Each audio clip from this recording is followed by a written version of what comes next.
আজ তমলুক লোকসভা তৃণমূল কংগ্রেস প্রার্থী দেবাংশু ভট্টাচার্য ভোট প্রচারে বেরোলেন। এদিন শহীদ মাতঙ্গিনী ব্লকের কাকটিয়া থেকে টোটোতে করে র্যালি বের হয়।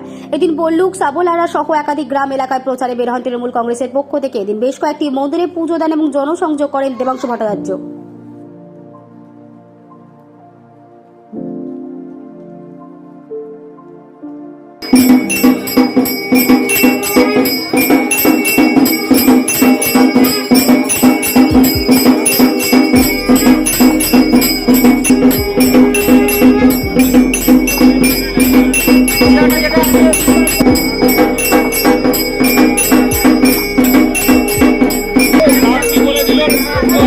সারা তো ভীষণ পজিটিভ, ধনাত্মক সারা।